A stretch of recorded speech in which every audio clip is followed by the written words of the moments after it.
ढाबा में अभी फ़िलहाल तो मैं चाय पे ज़्यादा मेहनत कर रहा हूँ। बनाते थे क्या 20 सालों में एक सबसे खूबसूरत रेसिपी मेरे पास थी, बिहारी थाली बनाने का। जहाँ पे इन्होंने डॉक्टरेट की पढ़ाई की और फिर ढाबा चला रहे हैं। मैं ढाबा चला रहा हूँ और ढाबा अपनी मर्ज़ी से चला रहा हूँ। थोड़ा अटपटा नहीं लग रहा कि पीएचडी की पढ़ाई करके जेएनयू से पढ़ाई की, उसके बाद फिर ढाबा चला रहे हैं? मोहब्बत है तो हुरकूच का रहा है, मोहब्बत है तो चुप से बैठे। मोहब्बत में हुरकूचना होता है। कभी प्रोफेसर बनने का मन नहीं किया? प्रोफेसर बनने का मन इसलिए भी मैं नहीं किया कि प्रोफेसर बन के कुछ लिमिटेड आदमी को मैं उर्दू की तालीम दे सकता हूँ। काम चलती है। पेटीएम वाला स्कैनर भी है। पेटीएम बीवी बच्चे का, पेटीएम उटीएम से हमको मतलब ही नहीं है। हम दूर दूर। यहाँ बीबी कैसे आ गई? बीवी हमारी इस दुकान की मालिक है जिसका नाम है मोना गुप्ता। ये बताइए कितना जी। कमा लेते हैं आप इस ढाबे से? कमाने का तो आज तक मोदी भी नहीं बताइए बताइए।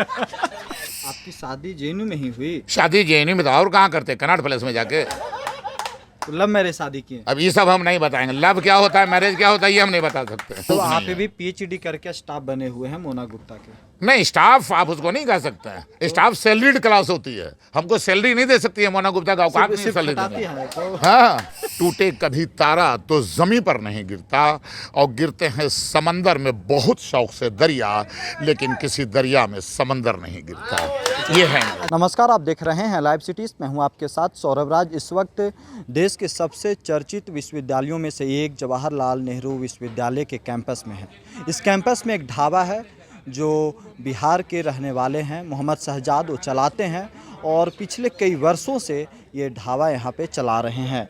इनसे बात करेंगे कि आखिर कैसे इस कैंपस में इन्होंने आकर के पढ़ाई की और फिर कैसे इन्होंने ढाबा चलाए। और आपको बता दें कि मोहम्मद शहजाद बिहार के शेखपुरा ज़िले के रहने वाले हैं और जेएनयू से ही इन्होंने पढ़ाई भी की और फिर जेएनयू में ही इन्होंने अपना रोज़गार भी शुरू कर दिया। यहाँ पे वो काम भी कर रहे हैं। शहजाद जी, इधर आइए। आप बिहार के आप रहने वाले हुए?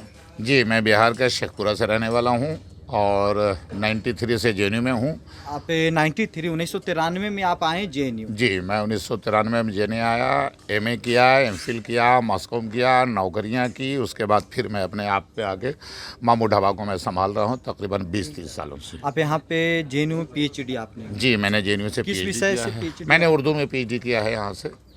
टॉपिक मेरा खालिद बिन वलीद के तारीखी नावलों में हीरो का तस्वुर, ये मेरा टॉपिक है। यहाँ पे इन्होंने डॉक्टरेट की पढ़ाई की और फिर ढाबा चला रहे हैं। मैं ढाबा चला रहा हूँ और ढाबा अपनी मर्जी से चला रहा हूँ। थोड़ा अटपटा नहीं लग रहा कि पीएचडी की पढ़ाई करके जेएनयू से पढ़ाई की, उसके बाद फिर ढाबा चला रहे हैं? कतई नहीं। आपके सोचने का तरीका अलग हो सकता है, मेरे सोचने का मूड अलग होगा। मैंने जिस तरह से सोचा कि पढ़ाई अपने जगह पे है, पढ़ाई को कभी मैंने नौकरी से नहीं जोड़ा। मैंने पढ़ना था, जेएनयू से पढ़ना था, अच्छी यूनिवर्सिटी से पढ़नी थी, अच्छी रिजल्ट देने थे मुझे, वो सारे काम किए। मगर एक काम मेरे साथ जो पैरेलल चल रहा था, वो माँ की मोहब्बत का असर था कि माँ के साथ हम जितने दिन रहे उनके खाने में मैंने हेल्प करता था। मैं बचपने में भी जब भी मैं बिस्तरे से उठता था सबसे पहले माँ को ढूंढता था और माँ के पास चूल्हे के पास जाके कभी लकड़ी, कभी करछी, कभी ये कभी वो, मैं माँ के साथ हाथ बटाते बटाते थोड़ा सा मुझे वो शौक़ पैदा हुआ कि खाना बनता कैसे है, या फिर ये मेरी बूढ़ी माँ अकेले इतने बड़े परिवार का खाना कैसे बना लेती है। तो मैं शायद उसकी मदद के लिए मैं उनके साथ रहा। उसके बाद जब मैं बाहर निकला माँ को छोड़ के, घर को छोड़ के, अपने पढ़ाई और तालीम के लिए बाप के ज़िद से, तो वो शौक़ मेरा जो है ना वो साथ साथ चलता गया मेरे साथ। मैं मदरसे भी गया तो मदरसे में भी खाना बनाने से लेके बनवाने तक की जिम्मेदारी मुझे सौंपी गई थी।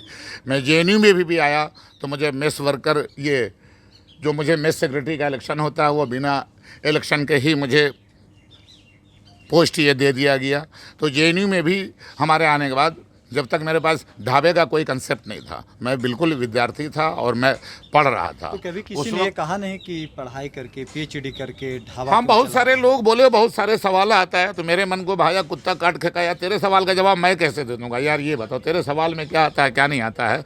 हमें लगता है कि जो मुझसे सवाल पूछा जा रहा है कि पीएचडी करके ढाबा क्यों चला रहे हैं, तो ढाबा चलाने वाले से आप ये पूछिए जो 20 साल से जी एक ही काम कर रहा है, चाकू, छुरी, प्याज, अदरक, लहसुन, कॉफ़ी, चाय, चीनी, चाय पत्ती, ये पूरे असलहे को लेकर जब इस अड्डे को संभाल रहा है, तो 20 साल में आप समझिए कि 20 साल से मैं थक जाता तो मैं छोड़ के भाग गया होता।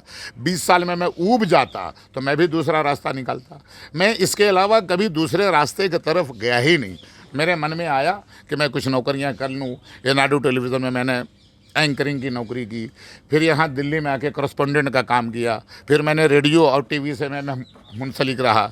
मैं क्या बोलते हैं, कभी प्रोफेसर बनने का मन नहीं किया? प्रोफेसर बनने का मन इसलिए भी मैं नहीं किया कि प्रोफेसर बन के कुछ लिमिटेड आदमी को मैं उर्दू की तालीम दे सकता हूँ जी। ठीक है ना, जितने लोग मेरे क्लास में मैं उतने ही लोगों को पढ़ा सकता हूँ। 20 लोग होंगे, 30 लोग होंगे, तो क्या मेरी तालीम से ढाबा 20 चलाकर कितने लोगों को पढ़ा रहे हैं? ढाबा चला के कम से कम मैंने 1000 लोगों की उर्दू के शेर सुनाए होंगे, लोगों के डायरियाँ पे लिख दी होंगी, लोगों को तशरीह मैंने शेर के बताया, जिसको मैंने गालिब के स्टैंडर्ड को ढूंढा, मीर और मोमिन जैसे लोगों को ढूंढा, फैज़ को इन लोगों को सुनाया। और ये वो लोग थे जो उर्दू से दूर दूर तक कोई वास्ता नहीं था इसको। उर्दू ढाबा में क्या क्या बनाते हैं आप? ढाबा में अभी फ़िलहाल तो मैं चाय पे ज़्यादा मेहनत कर रहा हूँ। बनाते थे क्या 20 सालों में एक सबसे खूबसूरत रेसिपी मेरे पास थी, बिहारी थाली बनाने का। देखिए उधर जो छात्र बैठे हुए हंस रहे हैं आपकी बातों। वो लोग असल बिहारी थाली नहीं खाएं इसलिए मजाक उड़ा रहे हैं, चाय वाले हैं ये लोग। आप मुझे उधर शिकायत करें कि दाम बढ़ा दिए हैं यहाँ पे। नहीं तो गरीब लोगों को तो दाम तो 10 रुपया में बेचेंगे तब वो महंगा लगेगा इनको। तो वो लोग गरीब हैं। हमारी थाली अगर जो 90 की नहीं होगी 10 की भी होगी नहीं तब पर भी यही कमेंट देंगे। ये इनके कमेंट की कभी परवाह नहीं किया मैंने। ये आते रहे बोल, ये तो आज नहीं आए हैं यार, 20 साल से ऐसी टीम को मैं झेल रहा हूँ या बर्दाश्त कर रहा हूँ या उसको कबूल कर रहा हूँ। दो तीनों चीजें हैं मेरे क्या पास। क्या बनाते हैं आप ढाबे में? अभी मेरे पास स्पेशल चाय पे ही रिसर्च कर रहा हूँ। कभी कभी कोई ऑर्डर, स्पेशल चाय बनाते हैं? स्पेशल चाय बनाता हूँ मैं। स्पेशल में क्या क्या ये मिलाते स्पेशल में ये देख लीजिए, दूध पत्ती है, मेरे चाय का मेनू है। 10 रुपया वाली चाय जो लोग मांगते हैं, जिसका फाइनेंस थोड़ा गड़बड़ रहता है, वो 10 की चाय पी के निकल लेते हैं। लेमन टी के कुछ फरमाइश आती हैं। दूध पत्ती विथ अदरक और इलायची चाय, ये दूध पत्ती में बिना पानी की चाय होती है। इसमें कोई नहीं, नो ओरिजिनल प्योर काऊ मिल्क है इसमें। इस चाय को मैं 20 रुपये में बेचता हूँ, जिसकी डिमांड है। और अभी ये चाय अगर जो ईमानदारी से हमारे अलावा भी कोई मेरा हेल्पर बना ले तो शायद दिन भर यही चाय बिकेगी यहाँ पे। बाकी टोस्ट है, कुलचा है, बनाने का तो रोटी सब्जी प्लेन पराठा आलू भुजिया भी मैं बनाता था। चाय पे ज्यादा ध्यान दे रहे हैं अभी फिलहाल चाय पे ज्यादा फायदा है उसमें? क्या नहीं, फायदा नहीं है उसमें। चाय पे सबसे ज़्यादा कम मुनाफा है, मगर चाय बल्क में बिकती है। चाय पीने वाले 100 लोग हैं और खाना खाने वाले 10 लोग हैं, तो मैं 10 थाली। फिर देखिए सब बीच में सब पॉलिटिकल आदमी को लेकर आओगे, यही सब होगा। नहीं, वो तो आपसे मोहब्बत दिखा रहे हैं। मोहब्बत है तो हुरकूच का रहा है, मोहब्बत है तो चुप से बैठे। मोहब्बत में हुरकूचना होता है। नहीं, तेरे सवाल जो है उसके भी मैं जवाब दूंगा। चाय का भी ऑर्डर, चाय का ऑर्डर है। चाय ले लीजिएगा मैडम, चाय आप ले लीजिएगा, शायद आप ही की चाय। ये बताइए कितना कमा लेते हैं आप इस ढाबे से? कमाने का तो आज तक मोदी भी नहीं बताइए। चाय से कमाने का ताल्लुक ये है। देखो यार, ये एक चीज़,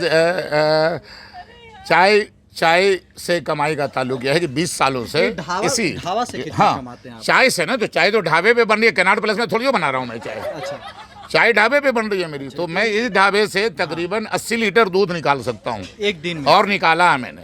80 लीटर दूध में जब हम अगर जो चाय बनाते हैं तो वो कम से कम 8,000 रुपये की चाय बनेगी।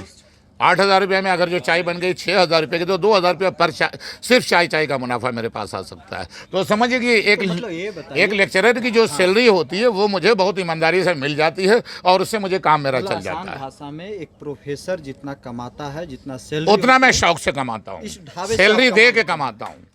और यहाँ लोगों को रोजगार दिए हुए हैं इसमें। अभी फिलहाल 4 लोग मेरे साथ हैं काम करने पे। PhD वाले हैं या नहीं, सब PhD वाला रहेंगे तो मेरी क्या औकात रहेगी फिर।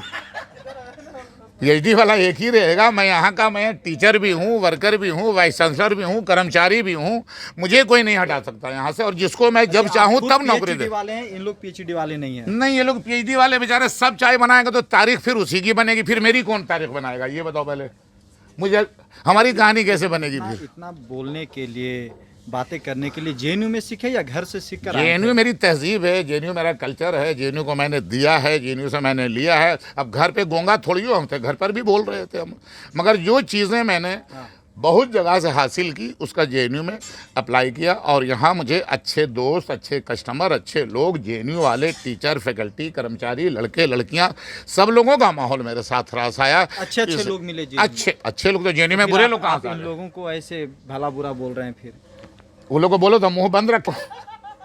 क्या क्या आपके ढाबे में? और बाकी देखिए, ये सीजन के हिसाब से दुकान चलती है। पेटीएम वाला स्कैनर भी है। पेटीएम बीवी बच्चे का, पेटीएम उटीएम से हमको मतलब ही नहीं है। हम दूर दूर। यहाँ बीवी कैसे आ गई? बीवी हमारी इस दुकान की मालिक है जिसका नाम है मोना गुप्ता। इस ढाबे की मालकिन आपकी बीवी है? हाँ, इस ढाबे की ओरिजिनल कागजी तौर पे मालकिन जो है मोना गुप्ता है। मतलब आप भी स्टाफ हैं यहाँ के? हाँ, स्टाफ का क्या, मोना गुप्ता से इंटरव्यू लीजिएगा तो बोला मेरा नौकर है ये। मोना गुप्ता से आप इंटरव्यू लेंगे कि मामी आप बताइए अपना पोजीशन और मामू का पोजीशन, तो वो बोलेगी आई एम द ऑनर। अंग्रेजी बकने लगती है वो भी अंग्रेजी बोलती है? अरे मत पूछो, जेएनयू की पढ़ी लिखी है भैया। तो बिना वो भी जेएनयू से पढ़ी लिखी है, एसआईएस से उन्होंने एमफिल किया है, पीएचडी उन्होंने ब्रेक ले लिया है। पीएचडी जमा करेगी नहीं करेगी वो सब अपना तो जाने। मतलब आपकी शादी जेएनयू में ही हुई? शादी जेएनयू में, तो और कहाँ करते, कनाट प्लेस में जाके। तो लव मैरिज शादी की? अब ये सब हम नहीं बताएंगे, लव क्या होता है मैरिज क्या होता है ये हम नहीं बता सकते। शादी हो गई, उसके पीछे कहाँ जा रहे हो। लव वो खत्म हो गया डिक्शनरी से। लव जिसको है वो दिखा दे हमको आके मुझसे लव करके। नहीं 20 साल पहले जब आप शादी की तब पर भी लव नहीं था। तो फिर शादी कैसे हुई? अरे चुतियापा, और क्या, कोई लव उब नहीं होता कहीं भी किसी से। शादी करना था, एक जुर्म तो करना ही करना था, एक गुनाह तो। मोना गुप्ता कहाँ मिली? मोना गुप्ता मुझे मिली दिल्ली यूनिवर्सिटी में, वो अपनी पीएचडी कर रही थी। अच्छा। और मैं जेएनयू के खाक छान रहा था। अच्छा। एमफिल का ज़माना था। हाँ। एमफिल के ज़माने में कुछ फाइनेंस से स्कॉलरशिप मिलता था, मैं किताबें ले लेता था। 6 महीने का स्कॉलरशिप मिला तो कपड़े ले लेता था। तो कहीं ना कहीं पर से मुझे बाहर से कुछ और पैसे की ज़रूरत पड़ी। तो मोना गुप्ता उस वक्त CSDS में राजेंद्र यादव के साथ, नहीं योगेंद्र यादव के साथ 98-99 में शायद वो कुछ कर रही थी उस CSDS के प्रोग्राम के साथ। उस प्रोग्राम में वो उस प्रोग्राम को वो कोऑर्डिनेट कर रही थी, जिसमें मैं भी गया इंटरव्यू देने के लिए। मैडम मुझे भी कुछ रोजी रोज़गार दे दिया जाए। तो उन्होंने पूछा भाई कैसे, कौन हो, क्या हो। मोना गुप्ता से रोजगार मांगने गए थे? रोजगार मतलब दाल रोटी, रोजगार का मतलब परमानेंट नौकरी कोई मुझे देता है। उस वक्त अब देखो यार, जो अच्छी लगी उसको नहीं बीवी बनावे तो हम किसको बीवी बनावे। उस वक्त तो अच्छी लगी मुझे वो, उस वक्त बातचीत लगी। अब तो लड़ाई खाली ने, सर के बाल उड़े कैसे। ब्याह नहीं करते थे, अमिताभ बच्चन से ज्यादा बाल होता मेरे पास। मैं नेपाल से कंघियां लाया करता था बाल झाड़ने के लिए यार, बहुत शौकीन आदमी हूं मैं अपने जमाने का। ये बाल उड़ा तो मैंने छोड़ दिया गुस्से में कि उड़ जा जितना उड़ना है, मगर बाल उड़ा है। मोना गुप्ता रहने वाली कहाँ की? मोना गुप्ता सीतामढ़ी की रहने वाली है। बिहारी निकली? हाँ बिहारी, ओरिजिनल बिहारी है वो सब भाई, सीतामढ़ी की है उस सब। उसके बाद मैं शेखपुरा गाँव हूँ। वो उनके असल फैमिली आए थे बहुत पहले यहाँ से। पापा उनके यहाँ पार्लियामेंट में वो थे, सीनियर जर्नलिस्ट थे। तो वो बहुत पहले सीतामढ़ी से आ गए थे। उसके बाद फिर शादी करने के बाद ढाबा खुला या पहले? नहीं, शादी हो गई थी, शादी हो गई थी। ढाबा कब खुला मैं बताऊँ, मैं हैदराबाद में नौकरी कर रहा था एनाडू टेलीविज़न में। अच्छा। और उस वक्त जेएनयू में ETV उर्दू चलती नहीं थी। तो मुझे न्यूज़ में देखने के लिए अपने लाजपत नगर घर जाया करती थी। वहाँ ETV चैनल चल रहा था, ले लिया था इन्होंने। तो वहाँ न्यूज़ देखती थी। न्यूज़ ख़त्म होने के बाद मुझे बड़ा रुहासा अंदाज में फ़ोन करती थी कि तुम कहाँ, मैं कहाँ। मैंने कहा ये सब पुराने गीत मुझे मत सुनाओ यार, मैं यहाँ नौकरी करने आया हूँ, मैं कहाँ तू कहाँ नहीं। तो बहरहाल उनको लगा कि शायद इनका दूर रहना इनके लिए नारगवाद गुजर रहा है कि नहीं ठीक है। नज़दीक ले आई आपको? तो नज़दीक ले आई, खींच लिया। मैं गुस्से में आया, फिर दिल्ली में नौकरी ज्वाइन किया। नौकरी में भी मेरे को फिर वही चीज़ आई। मेरे साथ एक और प्रॉब्लम है कि मैं किसी के अंडर में बहुत दिन तक नहीं कर सकता हूँ। PhD किए हुए हैं इसलिए अंडर में काम नहीं करना? नहीं, मैं PhD से पहले भी किसी के अंडर में काम नहीं कर रहा था। तो फिर बीवी के अंडर में कैसे काम कर? बीवी के अंडर में काम करना है भाई। बीवी को भिड़ा दो अगर ये चाय बनाने के लिए तो वो भाग जाएगी। मैं अंडर में काम करने का मतलब ये नहीं हुआ। पैसे की मालकिन है, बाकी सब आप देख रेख करते हैं? हाँ, पैसे की मालकिन तो महिला को नहीं बनाओगे तो तुमको पैसा के बारे में कुछ पता ही नहीं चलने देगी वो भी यार। पैसा की मालकिन उन्हीं को बना दिया जो समाज और दर दुनिया की जो रीति रिवाज थी उनको लगता है कि पैसे की मालिक औरत रहे तो ज़्यादा अच्छा रहे, जबकि मुझे ऐसा कतई नहीं लगता है। ये चीज़ मैं बता देता हूँ। मुझे लगता है कि मैं दुकान चलाऊँ, मैं कुछ सामान लाऊँ, अपनी पसंद का चीज़ लाऊँ तो अपने पैसे से जो मेरे पास हैं। अब अभी जैसे कि कॉफ़ी ख़त्म हो रहा है और कॉफ़ी मांगने के लिए पैसा मांगना होता है, तो अब बीवी को फ़ोन करो, फिर वो बोली कि तुमको पैसा देंगे तो और कुछ हो जाएगा, तुम वहीं जाओ कॉफ़ी लो, मैं उसी को पेटीएम कर देती हूँ मैं। तो पैसे की मालिक उनके लिए ये है, ठीक है, मगर सामान मैनेज हो जाता है। इससे ज़्यादा हमको पैसे की दौलत की भूख नहीं है। आप भी PhD करके स्टाफ बने हुए हैं मोना गुप्ता के? नहीं, स्टाफ आप उसको नहीं कह सकते हैं। स्टाफ सैलरीड क्लास होती है, हमको सैलरी नहीं दे सकती है। मोना गुप्ता का औकात नहीं सैलरी देने। हाँ, मोना गुप्ता के भी औकात नहीं है मुझे सैलरी देने के लिए। अकेले ये वाहिद ढाबा है। एक चीज़ और मैं बताता हूँ। जाना है आपको? नहीं, घर नहीं, यहीं पर आ जाएगी वो। वो यहीं पर आ जाएगी, घर क्या जाना है। इंटरव्यू सुनेंगी तो इंटरव्यू दिखा दीजिए, तो जो करना है करे भाई, जो सच है वो सच है, मैंने बोल दिया। हम इंटरव्यू के डर से गलत थोड़ी वो बोल देंगे। हम अपनी प्यार है मियां बीवी। अरे क़यामत तक रहेगी, मरने से पहले तक रहेगी। क़यामत के बाद जो सवाल आता है, हाँ, क़यामत के बाद, आपके हाँ जाहिर सी बात, अच्छी बात लगी, हाँ। उसको भी अपने बीवी से प्यार जताना पड़ेगा। अभी तो पढ़ाई कर रहे हैं, इन लोग की बीवी कैसे है अभी? तो बीवी अभी कैसे आ जाएगी? बीवी के लिए जितने पापड़ बेलने पड़ते हैं उतने बेलना पड़ेगा नहीं यार। अभी 1 मिनट में बीवी किसी को मिल जाएगी? कुछ नहीं। बीवी मिलता खटने वाला मामू को, खट रहा था ही, दिखाया शक्ति, क्षमता, ताकत, पढ़ा लिखा इंसान, सब कुछ था। ये भूखा नहीं मर सकता है। प्लस बाप की संपत्ति भी दिख रही थी उसको। आपके बाप की संपत्ति थी करोड़ों में। हाँ थी, मतलब क्या अभी भी है? खड़ बोले ठीक है क्या मतलब? बाप की संपत्ति कौन बेच देगा? तभी है संपत्ति जी बिल्कुल, अभी मौजूद है शेखपुरा में संपत्ति। जब जाएंगे कितना भाई संपत्ति बच्चे है की वहाँ? शादी में, कितना संपत्ति है अब शेखपुरा इतना में? डिटेल सवाल। ढाबा जो आप चला रहे हैं, हाँ। इसे बीवी बच्चे सारे लोगों का सब कुछ सही से हो जाए, टनाटन है एकदम। ढाबे की कमाई से मैं और देखिए परिवार खुश है। स्थितियां हाँ। बनती बिगड़ती रहती हैं, मगर उस स्थितियों को जवाब देने के लिए सिर्फ एक शेर है मेरे पास, हाँ, बताइए। कि हालात के कदमों पे कलंदर नहीं गिरता। मैं अपने आप को उसी कलंदर में रखता हूँ जिसके बारे में मैं शेर सुना रहा हूँ। हालात के कदमों पे कोई सिचुएशन मुझे मजबूर नहीं कर सकती है। कोरोना भी आया तो कहाँ भाग गया मैं? 4 साल दुकान भी रही तो कहाँ छोड़ दिया दुकान? हालात के कदमों पे कलंदर नहीं गिरता, टूटे कभी तारा तो जमीन पर नहीं गिरता, और गिरते हैं समंदर में बहुत शौक से दरिया, लेकिन किसी दरिया में समंदर नहीं गिरता। ये है। अच्छा एक चीज और बताइए, बिहार जाते हैं कि नहीं? हाँ भाई, बिहार मेरी जागीर है, बिहार मेरा घर है, बिहार मेरे बाप बाप की पैतृक संपत्ति है। बिहार क्यों नहीं बिहार जाऊंगा? वाले पसंद हैं? बिहार वाले पसंद हैं, बिहार वाले भी मुझे पसंद करते हैं, तभी तो मुझे दामाद बनाया सीतामढ़ी का। नहीं पसंद है तो दिल्ली से दामाद चुन के ले जाते वो लोग। बिहारी हैं, ठेठ ओरिजिनल बिहारी हैं, बिहारी थाली खाने वाले हैं, भात दाल भुजिया खाने वाले हैं। दिल्ली में मैगी पास्ता ये सब कभी आदत नहीं डाला तो मैंने। मैगी आप बनाते हैं? तो बनाते हैं कुछ लड़कियों के लिए। देखिए बैठी हुई लड़की नहीं बनाएंगे तो मामू भगना नाता रिश्ता सब जोड़ देगी। मैंने कहा ले भाई खाओ मैगी। मैगी मेरे लिस्ट में कभी हो ही थी नहीं। मैंने 20 साल तक मैगी नहीं बेचा। मैगी से प्रॉब्लम था उसमें मैं कर क्या सकता हूँ? मैगी में क्या कर सकता हूँ? और अब बेचना पड़ रहा है आपको? बेचना मजबूरी पड़ रहा है। मेरा स्टैंडर्ड इन लोगों ने खराब कर दिया। मैं तो बिहारी थाली लेकर पैदा हुआ था। भात दाल जो अभी जेएनयू में कहीं नहीं मिलेगी। जेएनयू नहीं, 20 किलोमीटर दूर तक रेंज में भी आप बिहारी थाली ढूंढ के बता दीजिए जिसमें भात दाल चोखा चटनी टमाटर रोटी सलाद अचार सब हो। वो मैंने 25 रुपया से बिहारी थाली। जेएनयू के लोग आपको पसंद है? पढ़ने वाले छात्र 110% जेएनयू के लोगों से, कभी जेएनयू के लोगों से, स्टूडेंट से, जेएनयू के कुछ टीचरों से, जेएनयू के कुछ लड़के लड़कियों से, इस टाइप का कभी मैंने तकाजा नहीं किया कि तुम मेरे पास आए हो और गलत है, और चाहे है तो ले लो, नहीं है पैसा तो फिर भी ले लो। ये सिस्टम मैंने सबके लिए मैंने रखा। अब कोई ये अगर जो बोले जी, अब कोई ये बोलता है कि मामू मामी चाय का पैसा ले लेते, हाँ वो तो गर्दनियाँ दबा देती है। वो मामी के यहाँ 1% भी उधार बुधार नहीं चलता। मामू के यहाँ उधार ही चलवे करता, बल्कि जाओ खाओ पियो ऐश करो। तो एकदम मतलब बाबा टाइप के आदमी। तो कलंदर तो बोलवे किया हम अपने आप को। कलंदर बोला हालात के कदमों पे कलंदर नहीं गिरता। 100 चाय पी भी लिया तो मेरा घटेगा क्या? फिर से ऊपर वाला बरसाएगा। मतलब ढाबा चला के 2-4-5 लाख कमा लेते हैं महीने में। अब इतना एग्जैक्ट हम कैसे बताते हैं? फिर सीबीआई को पकड़वा दोगे तुम यार, फालतू वाला बात यही सब करते। 5-6 लाख रुपया तो नहीं, मगर हम आपको क्या बोले, एक स्टैंड अप का टीचरों की क्या सैलरी है ये बताओ, फिर तुम्हारा जनरल नॉलेज खराब है। 2 लाख। तो हम जब पहले बोल दिए कि हम स्टैंडर्ड हम उसी को मेंटेन कर रहे हैं, तो तुम 5 लाख कैसे बता दिया हमको? हम कोई चोर है? 2 लाख रुपए कमा रहे हैं ईमानदारी से कमा, ईमानदारी से बोल के, अपने आइटम को चैलेंज करके। कोई ये बोलता है कि मामू चाय ठीक नहीं तो मैं दूसरी जगह की चाय लेगा। जेएनयू में झंडा गाड़े हुए हैं आप? झंडा क्या गाड़ेंगे? मतलब झंडा उस टाइप से नहीं गाड़े हुए हैं। कब झंडा उखड़ जाए कब खोद दे ये कौन जानता है? ये बताओ। हालात सिचुएशन बदलते रहते हैं, लोग आते जाते रहते हैं, पॉलिटिकल असर भी पड़ते हैं। एक ये बताइए, जेएनयू में जो छात्र पढ़ने आते हैं, प्यार मोहब्बत वाली बातें तो आप प्यार मोहब्बत वाली की ही तो बात ही करता हूँ मैं, और बाकी तो कुछ करता ही नहीं हूँ मैं। मोहब्बत करने वाला जिंदगी भर कुछ, शेर सुनो हटाओ पैचा पैचा वो सब। मोहब्बत करने वाला जिंदगी भर कुछ नहीं कहता, कि दरिया शोर करता है समंदर कुछ नहीं कहता।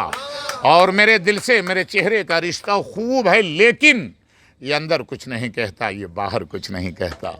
ये है तो हमको टूटे दिल वाले छात्र आते हैं कि नहीं यहाँ पे? टूटे दिल वाले उनके बहुत लिए- आते हैं, उनके लिए जोड़ कुछ देते बताइए। हैं। आप हाँ, जोड़ देते हैं? अरे कोई लड़की बोली कि मामू ये लड़का छोड़ रहा है मुझे, मैंने कहा तू भी लात मार दे, तुमको क्या दिक्कत है उससे। फिर बोल दी लड़कियां कि मामू मुझसे इससे पैचअप करवाना है, तो मैंने कहा आओ भाई पैचअप भी करवा देते हैं। ये पैचअप सब भी काम तो करवा देते हैं गार्जियन यहाँ का के ना। छात्र में। देखिए मैं जितने दिन से हूँ मैं फाइनली जेएनयू का गार्जियन बन गया हूँ, और जितने लोग मुझे मामू कह रहे हैं ये सच है कि उसकी माँ सच में मेरी बहन लगती है, तभी तो इतने प्यार से मामू कहता है कोई भी आदमी। टूटे दिल वालों के लिए एक शायर मारिए। टूटे दिल वालों के लिए एक शेर कह दें, कभी किसी से भी जिक्र जुदाई मत करना। टूट गया दिल, लड़ गए, हाँ, भिड़ंत हो गई, बात नहीं बन पाई, सिम्टम नहीं मिल पाए, कुछ हो गया गड़बड़, तुमने ज़्यादा ही झूठ बोल दिया, क्योंकि लड़की पटाने के लिए सबसे खूबसूरत झूठ बोलना पड़ता है। लड़की पटाने के लिए झूठ बोल हाँ, तो झूठ नहीं बोलिएगा तो कभी कोई पहला सर्टिफिकेट है झूठ कितना खूबसूरत बोलते हैं, वो झूठ बोल रहा था इस सलीके से, मैं एतबार न करता तो और क्या करता, इस वाले अंदाज पे जाना पड़ेगा। वाह वाह, क्या बात है। समझ गए ना। शेर वो था कि पलट कर आंखें, एक और शेर सुनाता हूँ, याद आ गया है वो मुझे, वो सुनाइए सुनाइए। पलटकर आंखें नम करना हमें हरगिज नहीं आता, पलटकर आंखें नम करना हमें हरगिज नहीं आता, गए लम्हों का गम करना हमें हरगिज नहीं आता, मोहब्बत हो तो बेहद हो, जो नफ़रत हो तो बेहद हो, कोई भी काम कम करना हमें हरगिज नहीं आता। वाह वाह, देखिए ये मोहम्मद शहजाद हैं, बिहार के रहने वाले हैं और दिल्ली के जेएनयू ये कैंपस में ढाबा चला रहे हैं पिछले 20 से 22 सालों से। यहीं पे इन्होंने पढ़ाई की और यहीं के मोहब्बत के साथ शादी भी इन्होंने की और यहीं पे आज ये ढाबा चला करके अपने परिवार को चला रहे हैं। दिल्ली से सौरभ राय, लाइव सिटीज़।